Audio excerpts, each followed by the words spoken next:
Olá, bem-vindos ao Lusolab, o podcast do Conselho da Diáspora Portuguesa, onde partilhamos o talento português além fronteiras, numa espécie de laboratório do que Portugal faz de melhor. Os nossos convidados são referências nas áreas em que trabalham e hoje vamos explorar as lições dos seus percursos internacionais, de forma a inspirar quem nos ouve em Portugal e lá fora. O meu nome é Mariana Carriço, nasci em Lisboa e sou formada em Gestão. Atualmente vivo em Madrid, onde trabalho na L'Oréal, como gestora de categoria de maquilhagem de grande consumo para Portugal e Espanha. E hoje tenho o prazer de receber o Ricardo Pereira. O Ricardo dispensa apresentações. É um dos atores portugueses mais conhecidos a nível internacional. Com uma carreira que atravessa teatro, cinema e televisão, destacou-se tanto em Portugal como no Brasil, onde é rosto habitual da Rede Globo há mais de 20 anos e agora, mais recentemente, em Espanha. Além de ator, é também apresentador e produtor criativo. Casado e com 3 filhos, o Ricardo é um verdadeiro embaixador do talento português, além fronteiras, e símbolo da diáspora portuguesa no mundo. Ricardo, muito obrigada por teres aceito este convite. Muito obrigado. E como já é tradição neste podcast, gostava de começar por te perguntar se no ano 2000, quando começaste a tua carreira de representação no Teatro Dona Maria II, se dissessem que hoje em dia virias a ser um dos atores lusófonos mais conhecidos a nível internacional, o que é que dirias? Olha, eu não sei. Nunca imaginei. Acho que desde o início aquilo que me levou a querer esta profissão, a querer saber mais sobre ela, foi realmente o fascínio, a paixão pela representação, pela representação.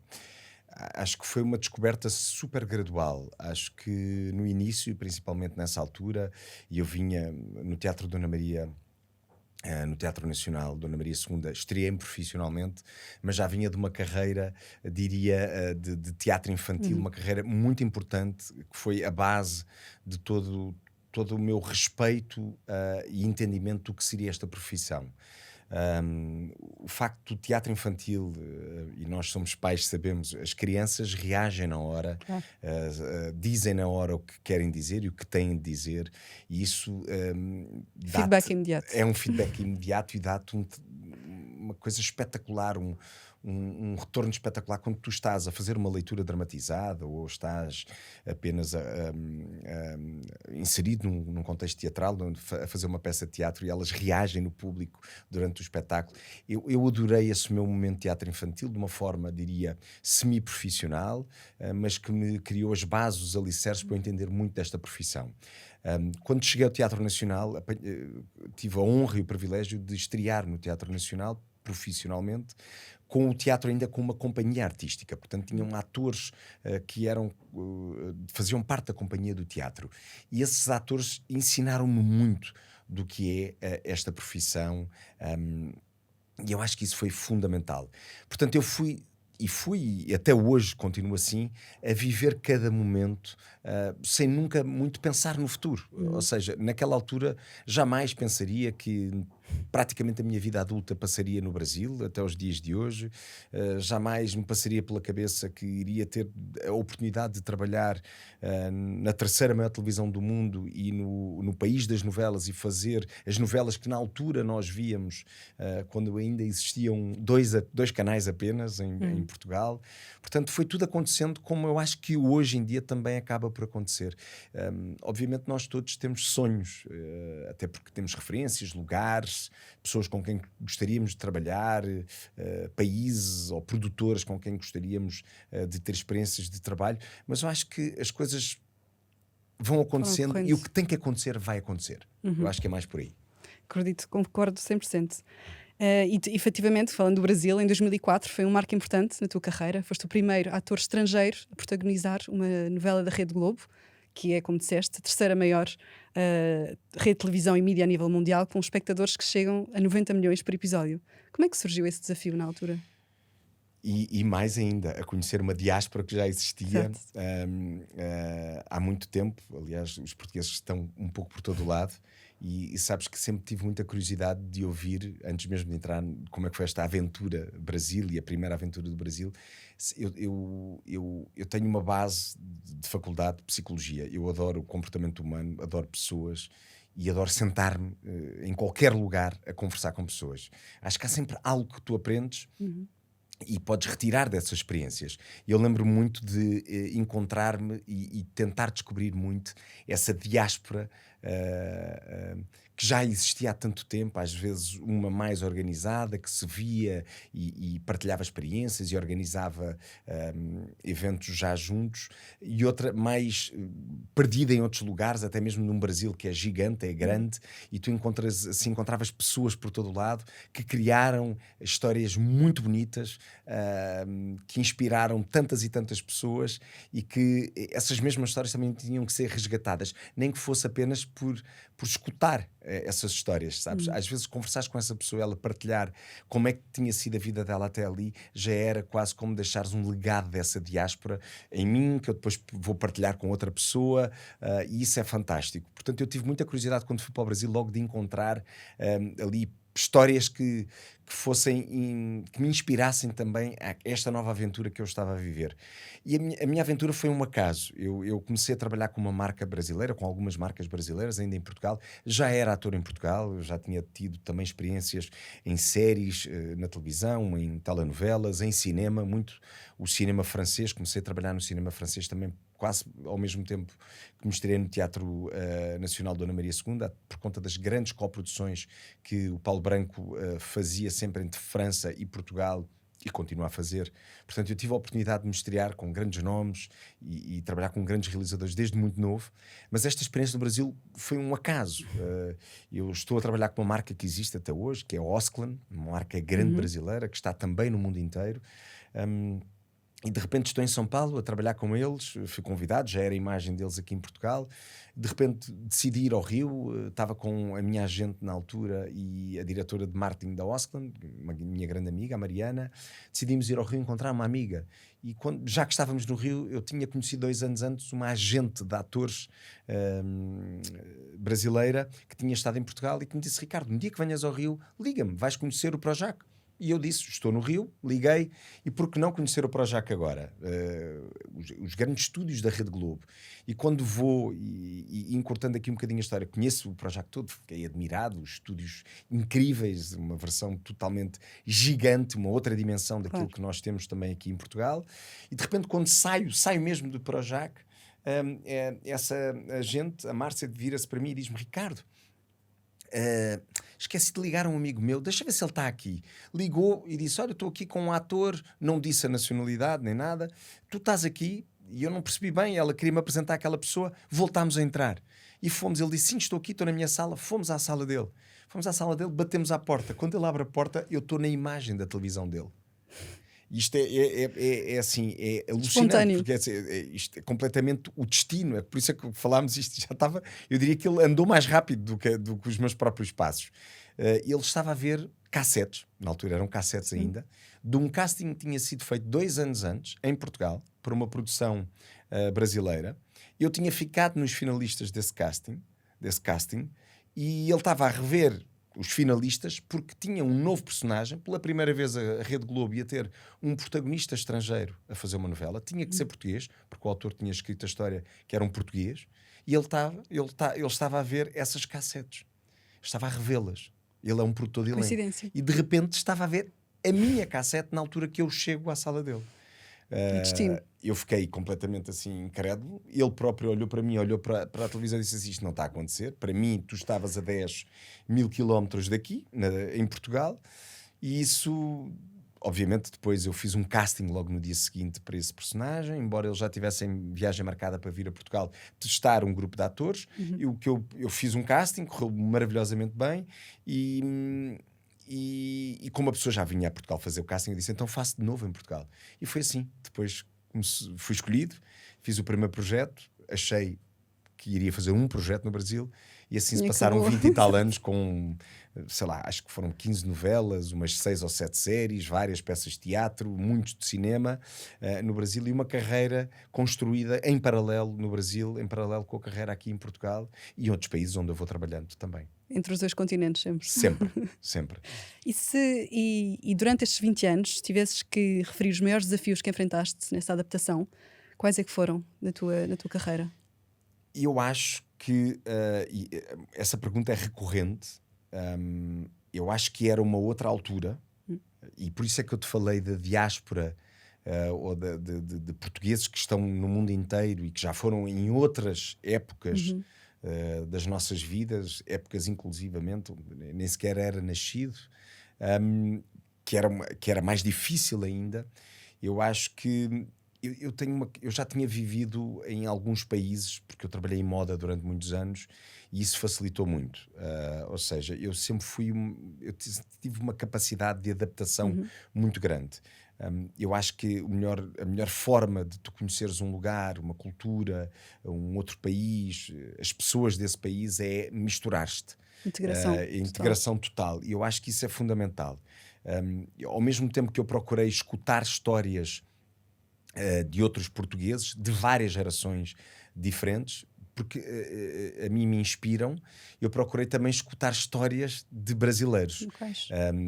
de locais, exatamente, como quando vivi em Itália, de italianos, como quando vivi em França, de franceses, e procurei criar laços afetivos e ao mesmo tempo, sabes, pedir ajuda, pedir um abraço, porque nós quando viajamos e quando vamos para um outro lugar, eu vivi sozinho durante muitos anos da minha vida, desde o tempo da moda até essa minha primeira incursão no Brasil, já tinha também trabalhado em França, em Espanha, em Barcelona, e então isto fez com que eu tenha uma capacidade de adaptação muito grande, mas eu gosto de misturar, e eu vou à descoberta, vou à procura, gosto de meter conversa com toda a gente, gosto de me enturmar.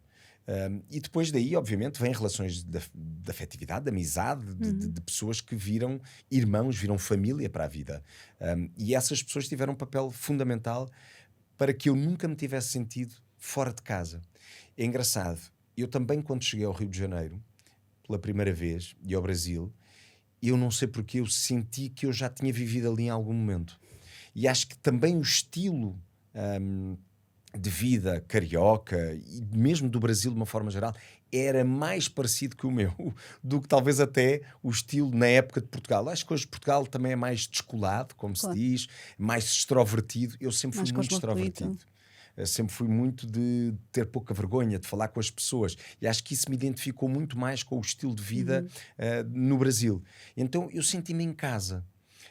Eu diria que as saudades, e essa palavra saudade é muito Lusófona. característica, muito lusófona, talvez, e hoje em dia não tinha a tecnologia que existe hoje em dia, quando eu fui, já existiam alguns princípios dessa tecnologia, mas a saudade foi o fator mais difícil, diria, na altura. Porque eu era muito novo e nós quando somos muito novos temos aquelas relações de amizade que é muito próxima e achamos mesmo que quando nos separamos o mundo vai acabar. Então tinha uma relações de amizade muito forte, senti muita saudade dos amigos, da família, tenho uma relação também com o meu pai e com a minha mãe muito próxima, sou filho único, embora tenha uma família gigante, eles os dois só me tiveram a mim, os meus tios tiveram vários filhos. É uma proximidade diferente. É uma proximidade diferente, acho que eles próprios também sofreram bastante com este afastamento, e porque o Brasil é mais longe, não é? É diferente de estares aqui em Espanha, moras em Espanha e sabes o que é, dá para vir a Portugal de manhã e voltar à noite, dá para vir de carro, sabes? Essa facilidade de dizer assim, eu agora quero ir. E vou, e tu vens, não é? Eu ali não tinha essa hipótese. Então no início talvez tenha sido isso, mas eu tive muita sorte. Eu tive o meu primeiro trabalho, foi com um grupo de atores, realizadores, de técnicos que também todos eles, ou a maioria deles, estavam a começar as suas carreiras. Pessoas que viriam a ter, e têm até hoje, carreiras incríveis. Então estávamos todos ali meio que juntos. Muita gente também tinha vindo de fora. Então foi fácil encontrar um grupo, um canto, e foi fácil encontrar um abraço nessa altura. Então eu desde o primeiro dia senti-me completamente integrado na cultura, no lugar, e depois naquela cidade que é uma cidade maravilhosa. Não é? O Rio de Janeiro. E falaste há pouco que houve várias diásporas, ou seja, que houve várias gerações. Para esta geração que está a começar agora, que ambiciona uma carreira de representação a nível internacional, que conselhos é que darias? Eu diria que hoje em dia este quesito globalização, de facto a palavra que há um tempo atrás ela começou a ser falada, começou a ser mais fácil nós termos a possibilidade de, até porque os meios de transporte mudaram, os preços dos meios de transporte mudaram, a disponibilidade que existe. Hoje em dia também a internet encurtou as distâncias, não só na forma de comunicares à distância com outras pessoas, mas também de saberes informações, de encontrares dentro, como nós temos a nossa rede de conselheiros da diáspora, em que comunicamos uns com os outros. Naturalmente, se eu fosse agora mudar de facto a minha base, eu agora estou-me a dividir entre Madrid, Rio de Janeiro e Lisboa, mas se a minha base mudasse mesmo para Madrid, a primeira pessoa que eu ia falar era contigo ou com todas as pessoas da diáspora que estão em Madrid, nas várias áreas, para me apoiarem. Principalmente iria procurar conselheiros ou conselheiras que tivessem famílias, porque eu também iria com a minha família e obviamente ia perguntar sobre escolas, sobre vida, sobre lugar para morar. Portanto, eu acho que hoje em dia nós, através destas redes que nós temos, desta ligação que nós temos com a internet, desta procura, destes motores de busca, conseguimos encontrar, conseguimos viajar por faculdades, empresas, fazer visitas virtuais, ao lugar onde vamos morar, ao lugar onde vamos estudar. Eu acho que isso é mais fácil para tomarmos uma melhor decisão. Portanto, na minha altura, de facto, isso não existia, era muito pelo conselho de outra pessoa, pela experiência de outra pessoa que tinha vivido. Já tinham ido outros atores portugueses e atrizes portuguesas para o Brasil trabalhar, e obviamente que eu fiz perguntas a essas pessoas e foram incríveis na ajuda que me deram. Acho que hoje em dia esse trabalho está mais facilitado, ou seja, conseguimos, de certa forma, fazer uma melhor escolha. Às vezes na decisão, se a decisão é ir estudar para fora, se é ir aceitar uma oportunidade de emprego, nós conseguimos, se calhar, por experiências de outras pessoas ou por relatos que existem já no mundo virtual, saber mais ou menos o que é que nós esperamos. Mas depois, na área da cultura e na área da representação, eu acho que hoje em dia as pessoas conseguem identificar lugares característicos para determinada coisa. Se procuramos formação, se procuramos mesmo, se já somos atores ou artistas que já temos alguma experiência e queremos tentar uma experiência fora do nosso país, acho que já há forma de contactarmos empresários, agentes, à distância, pessoas que nos podem ajudar a inserir neste mercado de trabalho nesse novo país. Se o foco é estudar, conseguimos encontrar vários lugares onde podemos estudar, com exemplos de outros atores, artistas, atrizes, realizadores que já estiveram nessas escolas e podem dar a sua opinião. Acho que hoje, de certa forma, existe um mecanismo que é mais facilitado, o que é ótimo. É ótimo, porque a pessoa pode decidir melhor, diria, e ter uma experiência mais garantida de que aquilo que ambicionava, de que aquilo que sonhava, pode eventualmente acontecer da melhor maneira. Mas eu diria que depende muito. O Brasil é um mercado gigante, por exemplo, e é a nossa língua. Portanto, é mais, diria que é mais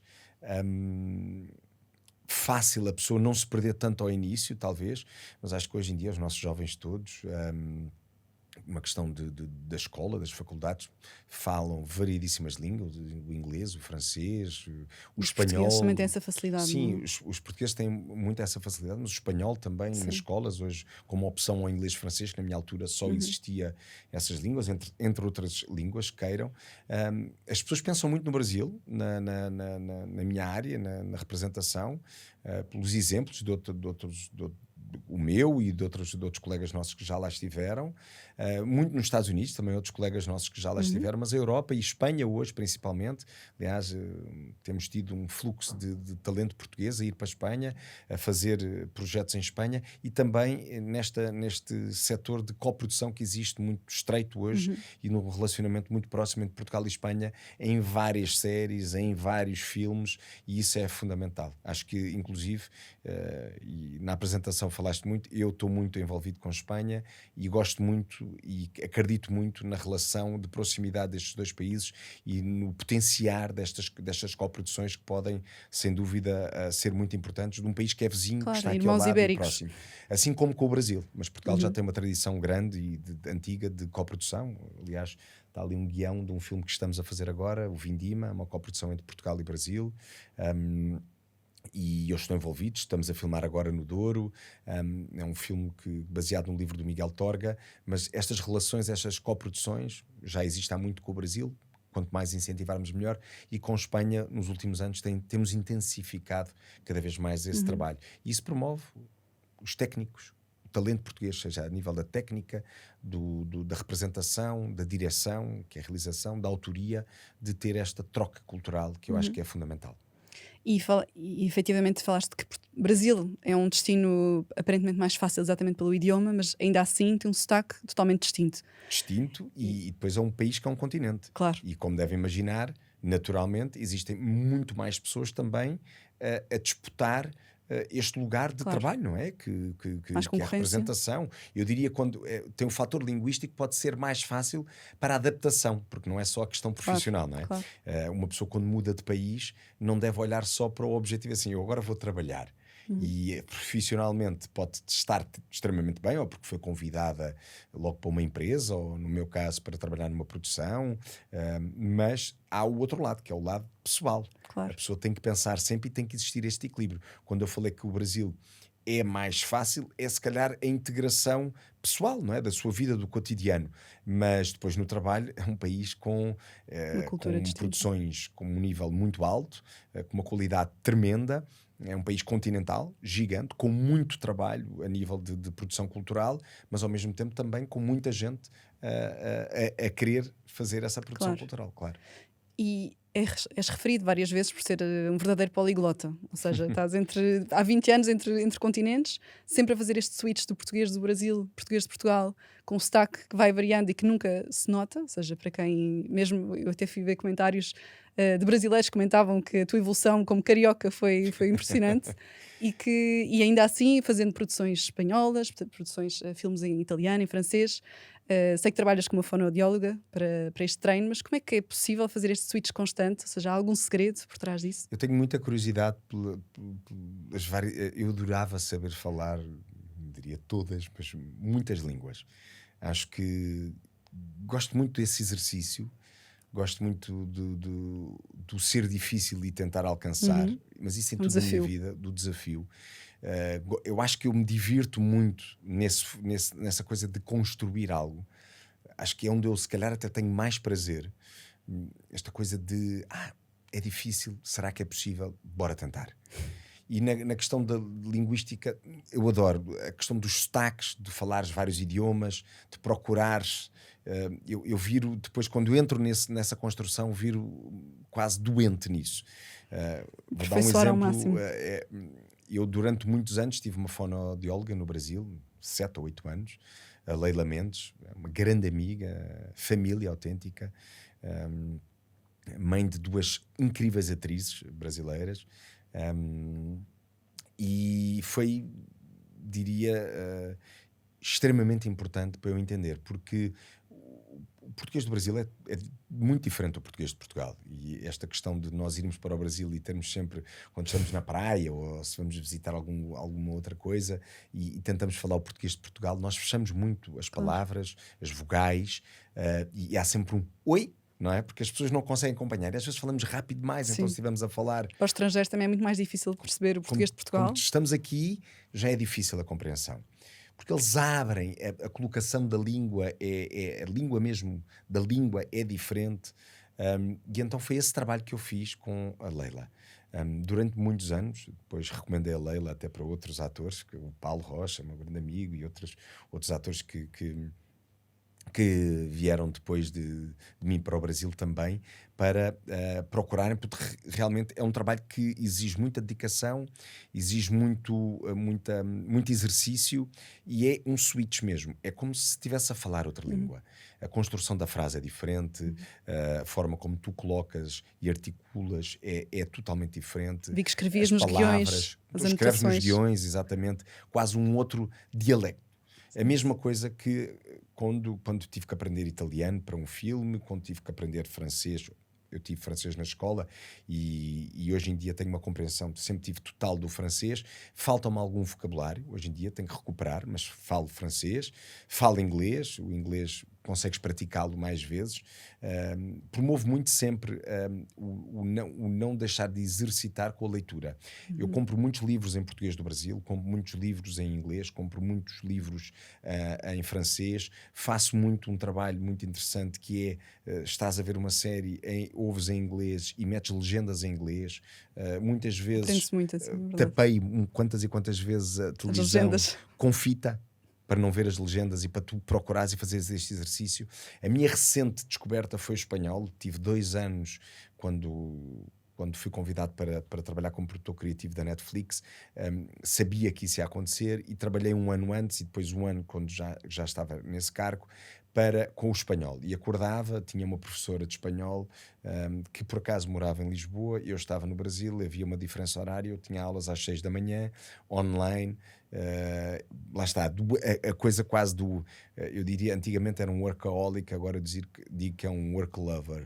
Tu tens paixão pelo que fazes, acordas e fazes. Eu acordava cedo de manhã, tinha as minhas aulas e depois comecei a comprar livros espanhóis, a ver séries espanholas e a ver a palavra, como é que se escrevia e tudo.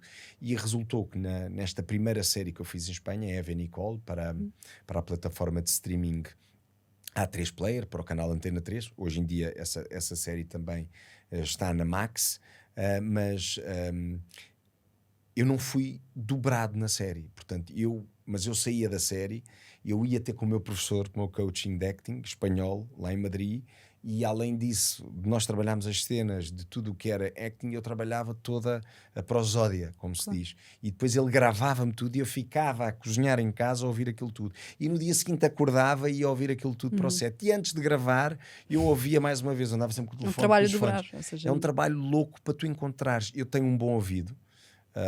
E então eu conseguia replicar e muitas vezes, por exemplo, no francês também tens muito isto do som. E o maior orgulho que eu tive foi a série foi editada, foi entregue para ser exibida e ninguém me dobrou, não houve uma palavra que eu próprio tivesse que ir a estúdio fazer. Portanto, isso é um trabalho, é completamente um trabalho exaustivo, de dedicação integral, mas eu só vejo as coisas assim. Eu, por exemplo, quando é para falar francês ou italiano, tenho a Annie, que trabalha comigo também há anos, é uma professora belga, que trabalha comigo há anos e passo horas às vezes numa palavra. Claro. Eu trabalhando na L'Oréal, nós temos que fazer uma imersão, ou seja, quando vamos trabalhar para a França, que é o centro internacional, temos que fazer uma imersão em França e temos a escola das 9 às 5 de dicção e é exatamente sempre fazer os gestos, explicar, portanto, falar já com gestos de mãos e efetivamente, e depois não ouvir outra língua, portanto, e ir repetindo. Depois para casa tinha que ir a repetir o que tinha dito e a voz da professora, porque é uma questão, como dizes, muito ouvido e de replicar o som. Não é? E o francês, é exatamente. muito importante e eles nisso, do sotaque, são sim, muito exigentes. Sim. E está tudo certo. Eu acho que estamos aqui a falar uma coisa de diáspora, porque a base é sempre deste podcast, é trazer aqui pessoas que têm andado um pouco pelo mundo, portuguesas, ou que estão fixas, ou que já andaram de país como tu, estiveste em França, agora estás em Espanha, mas há uma coisa gira, e há um conselho por base de tudo o que nós fazemos e principalmente quem está habituado a morar fora e a viajar muito e a trabalhar fora e a conhecer culturas diferentes. Nós temos esta capacidade de adaptação, passa muito por entender o que é a cultura em cada lugar, o que é que são as tradições em cada lugar, o que é o modo de vida de cada lugar e tentar integrar isso ou integrar-nos nesse estilo. Isso é que é fantástico, porque aí, a partir desse momento, consegues fazer isso, tu consegues, de facto, tirar a melhor experiência de cada lugar para onde passas. Não, às vezes eu ouço pessoas a dizer que vão para um lugar tentar impor alguma coisa. Eu acho que é exatamente o contrário. É levar alguma coisa. É levar com esse banho de cultura diferente. E isso é que é magia e a beleza, porque também há um lado, eu pelo menos sou fascinado por isso, eu sou fascinado por culturas diferentes, a beleza de nós, e acho que nós crescemos muito assim, quando somos banhados com uma outra forma de vida. Enriquecimento cultural. Isso é brutal. Isso é brutal. E isso manifesta-se, hoje em dia estamos aqui, ainda agora a pergunta anterior era sotaques, línguas. Eu hoje em dia sou uma mistura de todos os lugares por onde eu andei. Sim, sou português, nasci em Portugal. Sim, mas já não sou o Ricardo de há 30 anos, quando eu comecei a viajar, de maneira alguma, e ainda bem. Eu sou uma mistura de coisas, e é giro quando às vezes eu estou a filmar em Portugal e dizem assim, corta, essa palavra não é daqui, essa palavra é dali, ou essa palavra é uma coisa, estavas a falar espanhol, e como assim? E é giro, porque eu já sou essa mistura. Eu sou a mistura das experiências que eu vivi. Claro. E isso é que me enriquece. E isso é que eu levo de bagagem cultural. E isso é que quem me dera, quando me perguntam, já trabalhaste em vários países, que maravilha, já viveste em 7 ou 8 países, que giro. Eu queria ter vivido, e Deus queira que eu ainda viva em mais 10. É isso que eu retiro. É a coisa, e eu acho que isso é que a nossa grande mais-valia, é a riqueza. É poder ser impactado com os lugares e com as culturas por onde vamos passando. E sendo esse nómada, ou seja, vivendo entre vários países, abraçando projetos de várias nacionalidades, como é que concilias isso com uma família, portanto, casado, com 3 filhos, dizes que és muito ligado à família, muito ligado aos teus pais, aos teus amigos, como é que é gerido esse equilíbrio? Como é que desligas desses projetos e estás 100%, chega ao final do dia, sais da personagem, e mesmo em momentos de férias, como é que trabalhas esse equilíbrio? Eu acho que não existe. Para mim, eu entendo muito que o equilíbrio profissional e pessoal tem que estar sempre on top mesmo, porque eu realmente tenho que ter um lado emotivo, emocional, pessoal, muito, muito bem resolvido, com o sentimento que dei o máximo, que estou presente na educação dos meus filhos, que estou presente na vida familiar de casal, que estou presente para a minha mulher, que estou presente para os meus pais, para a minha família. Obviamente não nos conseguimos multiplicar, não conseguimos estar, e nós sabemos, e vives fora, e os nossos conselheiros sabem isso, e quem vive fora vai se identificar com aquilo que eu vou dizer agora. Não conseguimos estar em todas as festas de aniversário, não conseguimos ir a alguns casamentos, não conseguimos estar no nascimento de filhos de grandes amigos, de familiares. Muitas vezes há um outro lado que tem a ver com o nível de exigência daquilo que é viver fora. Nós temos que fazer escolhas. Às vezes este nosso lado de querer construir algo para a nossa carreira diferente tem um lado de ter que abdicar de muita coisa. Faz parte. Depois aquilo que conseguimos mesmo, e também ser pai, ou quando pensamos em ser pais, eu quero ser, eu sempre quis ser um pai presente. Portanto, aí é como se diz, uma expressão, vir-me nos 30. Eu às vezes acabo um trabalho, não durmo nem sequer no lugar, apanho um avião para chegar aqui, quando os meus filhos estão a acordar, eu estou lá ao lado, como se eu nunca tivesse saído, e como às vezes se eu nunca tivesse atravessado o oceano. Já aconteceu eu sair do Brasil, vir aqui trabalhar, chegar aqui de manhã, trabalhar e à noite ir embora, nem sequer dormir em Lisboa, e vice-versa.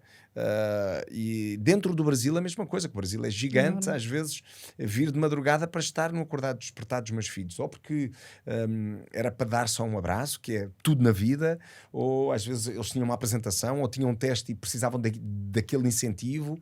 Então eu acho que aí é uma gestão, isso já vai para o teu curso, organização. Total. Eu tenho uma relação com a minha mulher espetacular, a minha mulher trabalha muito também, viaja muito, de sermos muito parceiros. Às vezes há um que vai, há outro que fica, às vezes há outro que vai, há outro que fica, e tentar sempre estarmos presentes a toda a hora, em todos os momentos de desenvolvimento dos nossos filhos, porque nós sabemos, e hoje em dia mais do que claro, pelo conhecimento, pela explanação também desse conhecimento hoje em dia, de que é determinante no crescimento e no A desenvolvimento personalidade deles. deles. Então isso é fundamental. É uma questão mesmo de organização. Às vezes sai muito do lado físico. Um sacrifício depois, pessoal do sono, seja mas depois vais recuperando. Claro. E eu tenho uma facilidade, eu vou dormindo em todo o lado, portanto eu tenho uma facilidade de dormir, e eu acho que eu recupero rápido, mas é isso, eu quero estar na vida deles e quero que eles também estejam na nossa. Eles, pronto, nasceram os 3 no Brasil, têm-nos acompanhado em todas as aventuras.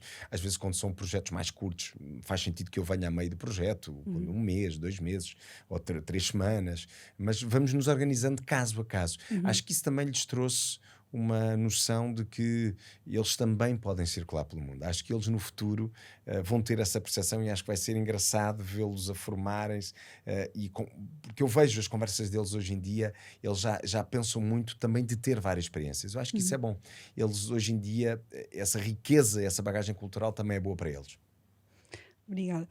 E referiste, ou seja, que além de ator, ou seja, de meio de organizar toda essa vida pessoal profissional, além de ator e apresentador, em 2023 foste convidado pela Netflix a ser produtor criativo.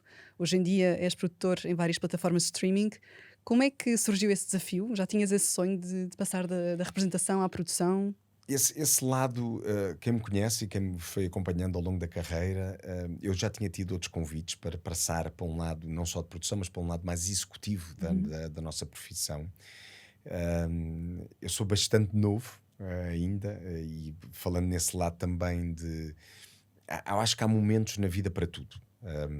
Lembro-me também, na minha carreira artística também, como ator, eu tive convites para ser protagonista de filmes, de séries, peças de teatro, de telenovelas, e eu achei que há um momento para as coisas acontecerem. Ao longo da minha carreira eu já produzia há vários anos teatro, portanto já tive essa experiência de produtor, e comecei a ter um fascínio muito grande pelo lado todo da criação desde a sua gênese. Ou seja, não queria só ser o ator que recebe o guião, como está aqui, e depois lês e és convidado para o projeto, mas o projeto já foi concebido, criado, desenvolvido, quer a nível do guião, quer a nível desse lado artístico, conceituado, quer a nível também e ao nível do projeto financeiro do próprio projeto, e onde é que ele vai estar, em que plataformas vai estar, onde é que ele vai ser exibido. Começou-me a despertar esse lado de criar com essas pessoas desde a raiz, e acompanhar essa criação. E então fui partilhando com algumas pessoas que fui conhecendo, conheço gente do mundo inteiro, e daí foram começando a surgir alguns convites para eu começar a pensar, por que não ter este lado mais de produtor, ter este lado mais executivo, trabalhar diretamente eventualmente com um canal, cuidar da parte artística do canal, ou olhar para um projeto e começar a produzir de freelancer com outros produtores, ou tentar aprender também, porque a escrita, tentar aprender, ou seja, trabalhar juntamente com um autor e com outros autores na sala de um roteiro, colaborar, começar a ter esta experiência de escrita. Convidaram-me também para realizar. Há alguns projetos que foram sendo sondados e que, mal ou bem, começaram a despertar um outro olhar Interesse. e uma outra vontade dentro de mim. E isto coincidiu com este convite extraordinário para colaborar com a Netflix Espanha e Portugal, nomeadamente neste quesito de produção criativa. Um convite muito interessante, onde procurávamos descobrir projetos interessantes que pudessem falar nestas duas regiões, inclusivamente também numa terceira, que é o Brasil, ter esta junção de criatividade entre estes países, procurar boas histórias que viessem de autores, uns já com experiência, outros novos, ou viessem histórias também que viessem de realizadores, de produtores, e foi isso que fiz nos últimos anos, com muito cuidado, à procura de histórias para lhes dar, e vermos a possibilidade de desenvolvimento dessas mesmas histórias.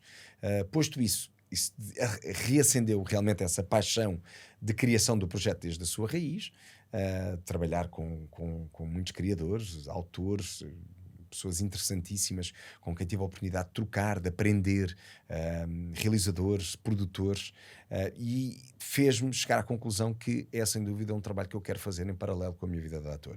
Hoje em dia estou como produtor também freelancer, digamos assim, apto a trabalhar, como disseste muito bem, com todas as plataformas de streaming, com todas as produtoras.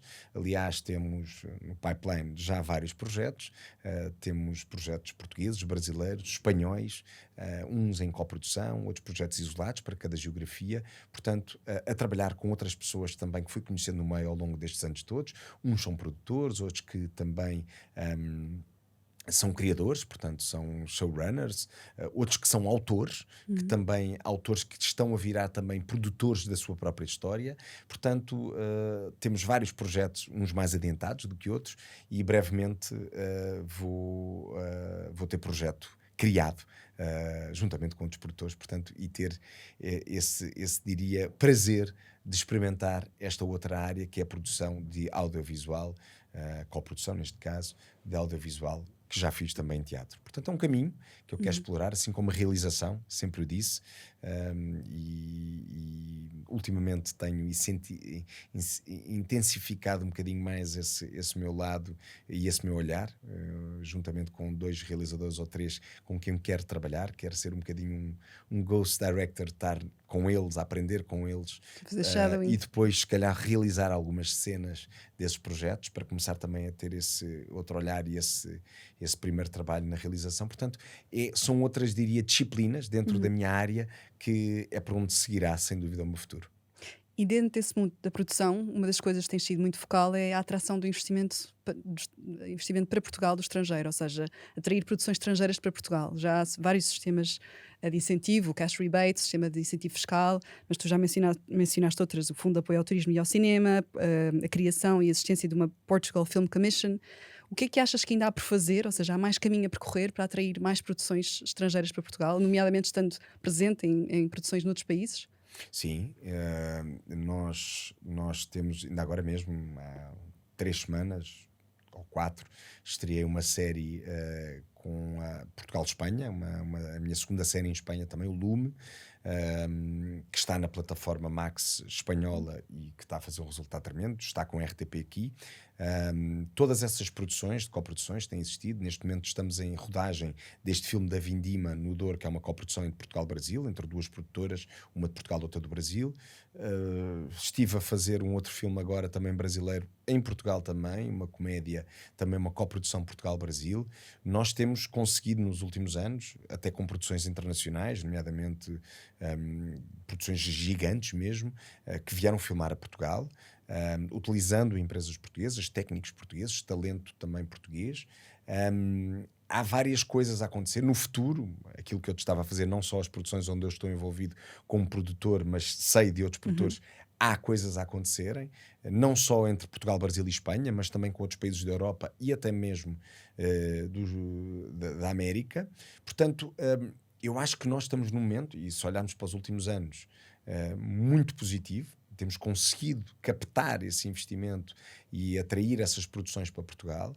Temos intensificado também com quem temos mais ligação essas produções, nomeadamente com o Brasil e Espanha e França. Nós temos intensificado, estamos a produzir mais com esses países, ou seja, não é apenas um projeto, são vários.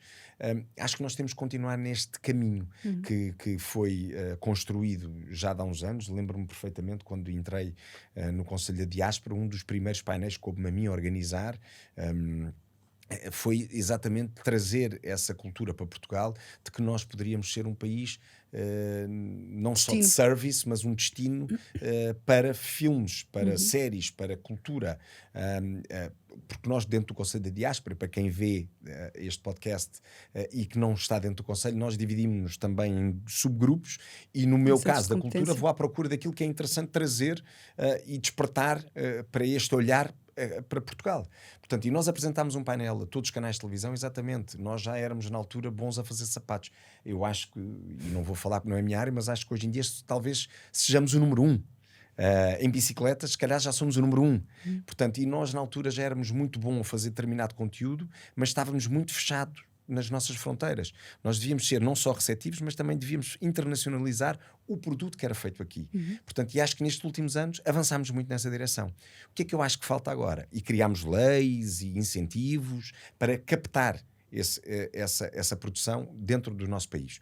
Nós já temos tudo. Temos este destino que é incrível, a nível de paisagem, a nível de clima e a nível de diversidade de paisagens. Acho que quanto mais formos competitivos fiscalmente a atrair esse investimento, melhor. E quanto mais formos competitivos, e temos que olhar, sem dúvida, para países que estão perto e que têm uma atração também a esse investimento de produção, como é que eles estão a fazer e como é que está a correr nesses lugares. Porque eu sei, por exemplo, que Espanha tem várias regiões onde podem ser feitas estas produções e tem vários benefícios. Será que aquilo que nós criámos há um tempo atrás não tem que ser atualizado, melhorado? E é isso que nós temos também estado a debater e a falar muito aqui no Conselho da Diáspora, no lado da cultura, para passar também essa informação e continuarmos a ser competitivos e continuarmos a trazer cada vez mais produções para serem filmadas no nosso país, porque isso movimenta não só financeiramente, mas o turismo, mas também o nosso lado técnico, mas também termos capacidade de intensificar e melhorar e financiar ainda melhor as produções feitas no nosso país para elas conseguirem se internacionalizarem mais, terem essa capacidade de internacionalizarem-se mais para chegarem a mais países e para mostrar também aquilo que nós fazemos dentro de portas. E sobretudo agora com as plataformas de streaming é cada vez mais fácil exportar estes conteúdos lusófonos a mais países. E efetivamente no teu papel como produtor, realizador e estando nos meios das produções internacionais também é mais fácil ser um pouco embaixador desta diáspora e trazer... Sim, eu sempre que posso apresento logo Portugal como lugar para filmar, sempre que posso dou indicações de talento português nas mais variadas áreas para estar presente. Isso eu faço já há muitos anos. Naturalmente. Aliás, lembro-me há muitos anos atrás dizerem aquilo que, nomeadamente no Brasil, aquilo que eu já tinha feito pela promoção do turismo de Portugal dentro do Brasil, valia não sei quantas campanhas. Eu acho que isso também é o nosso papel. Nós temos a obrigação de o fazer.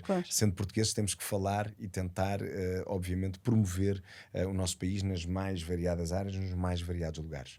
Efetivamente, já foste reconhecido ao longo da tua carreira, recebeste vários reconhecimentos, incluindo a Ordem de Mérito pelo Presidente da República, és membro do Conselho da Diáspora, como eu, ao qual fazemos parte e que pela razão pela qual estamos aqui hoje. E vês esse teu papel então de embaixador, ou seja, continuar a ser focal sobre essas atrações e também apadrinhar os portugueses que vão para fora, ou seja, já apadrinhaste outros portugueses que foram para o estrangeiro como atores, apresentadores no mundo da arte e do cinema?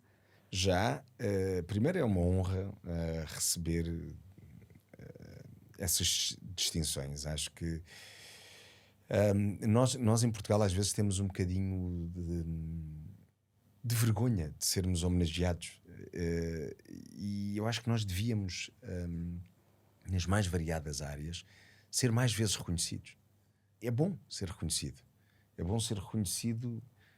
Não tem a ver só com o prémio, não tem a ver com o prémio, não é o prémio em si, é o abraço de alguém perceber e reconhecer o trabalho que tu fizeste. A validação. Eu sou ator, mas naturalmente, e como tu disseste, inevitavelmente, intrinsecamente, eu sou um comunicador do que é Portugal no mundo, como tu és, dentro da tua empresa, dentro do teu lugar, dentro da cidade onde moras hoje em dia. Nós somos o espelho, o reflexo, somos embaixadores. Depois há um outro lado. Apresentaste-me. Eu não te pude apresentar. Mas é um reconhecimento e um mérito. Estás na posição que tu estás. E isto é fantástico. Mas nós, às vezes, em Portugal, aceitamos estes nossos percursos de vida. Pronto, já está. Foi bom e tudo. Mas não, isto exige muita dedicação, muito estudo, muito esforço. Muito abdicar de muita coisa. Por isso é que eu digo, às vezes, seja em qualquer profissão, seja da pessoa que está num cargo mais alto, reconhecer o outro porque fez um bom trabalho. E o reconhecimento pode vir com um simples parabéns, um abraço, um obrigado. Isso motiva as pessoas a quererem fazer mais e melhor. E nós temos que começar a ter dentro de nós este ADN. Perder tempo a fazer as coisas bem feitas. Nós somos bons, o português tem este lado e acho que isto é reconhecido. E é por isso é que na diáspora nós encontramos muitos exemplos disso, de reconhecimento internacional, da qualidade do trabalho desenvolvido por profissionais portugueses. E isto deve ser enaltecido. É por isso que ocupam lugares tão interessantes nos mais variados cantos do mundo. E eu acho que esse lado do reconhecimento é muito importante e a mim deixa-me muito sensibilizado. Eu sou muito emotivo, portanto, e sei bem o que custou e o que me dediquei àquilo que trabalho e aos anos, há muitos anos. Portanto, quando se reconhecem, quando somos reconhecidos, a mim deixa-me super sensibilizado e acho que com uma responsabilidade ainda maior de fazer ainda um melhor trabalho, de dignificar ainda mais o nosso país, de querer ainda levar mais mensagens, de apadrinhar mais pessoas, de estar disponível para essas pessoas. Agora, apadrinhar pessoas estarmos aqui disponíveis, existe também que essas pessoas que vêm ter connosco levem a sério aquilo que estão a fazer, levem a sério as suas profissões, percebam que e principalmente hoje em dia, chegarmos a algum lugar demanda muito trabalho, demanda muita exigência. Não, eu como costumo dizer, e o meu pai sempre disse, ter sorte dá muito trabalho. Não há, nós temos Nunca que nos dedicar muito, nós temos que ser muito profissionais, é tudo. Temos que ser atletas e temos que abdicar muitas vezes de coisas que nos custam abdicar. É fundamental isso. É inevitável que isso aconteça. Portanto, eu fico muito feliz e sensibilizado com essas homenagens. Estou cá sempre, e toda a gente sabe, o meu número está sempre disponível. Às vezes ligam pessoas, quem me deu o teu número foi esta pessoa, olha, eu estou a ir para aqui, preciso de ajuda aqui, não sei o quê. Estou cá para isso. Agora, dou a dica, tem que se dedicar muito e integralmente àquilo que estão a fazer. Chegar a algum lugar demanda muito trabalho e muita dedicação. E isso é inevitável. Portanto, fico muito feliz. Volto a dizer, acho que todos os portugueses deviam existir mais premiações, mais reconhecimentos às pessoas nas mais variadas áreas. Devia ser transversal, porque sabe bem, é bom, é sinal que estamos no rumo, no caminho, e é bom. E inspira até outras pessoas também. A mim inspira-me um talento português ser reconhecido. Inspira-me, um orgulho nacional. Primeiro fico orgulhoso por essa pessoa e depois revejo-me, que bom, e dá-me vontade de trabalhar mais e melhor também, e isso é bom. Isso é bom, e isso tem que passar a fazer parte da nossa cultura, porque nós fazemos bem as coisas, somos dedicados, somos profissionais, somos muito dedicados às coisas. Portanto, acho que é importante nós termos esse mindset também dentro de nós e nas novas gerações. Para terminar, e porque mais uma vez estamos no Lusolab, onde o objetivo é compreender os elementos de sucesso português à volta do mundo. Se olhasses para trás, as características, as estratégias, as mudanças, quais foram os teus ingredientes de sucesso? Já falaste de alguns, nomeadamente do brio profissional, da dedicação ao trabalho, da adaptação, mas se tivesses que resumir os teus ingredientes, quais seriam? Não há fórmulas, acho que não há fórmulas. Eu sou muito de seguir um bocadinho o instinto. Há pelo menos valores importantes. Respeito por quem está ao teu lado, humildade, e isto não são mesmo balelas, são verdades.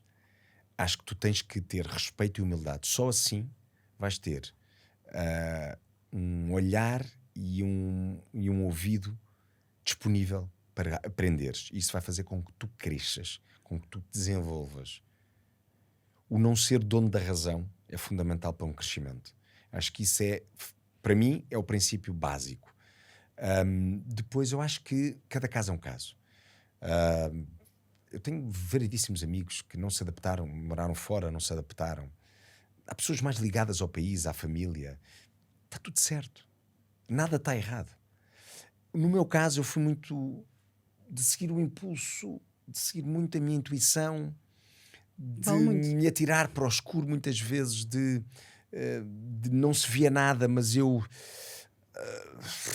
acho que é por aqui. Fui muitas vezes na incerteza, errei muitas vezes, bati com a cabeça muitas vezes.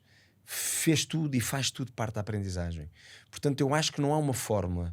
Acho que este princípio que eu falei, resumidamente, é estar disponível. Estar disponível para ver o que é, ver se vai dar certo. E depois há uma outra máxima: temos uma vida.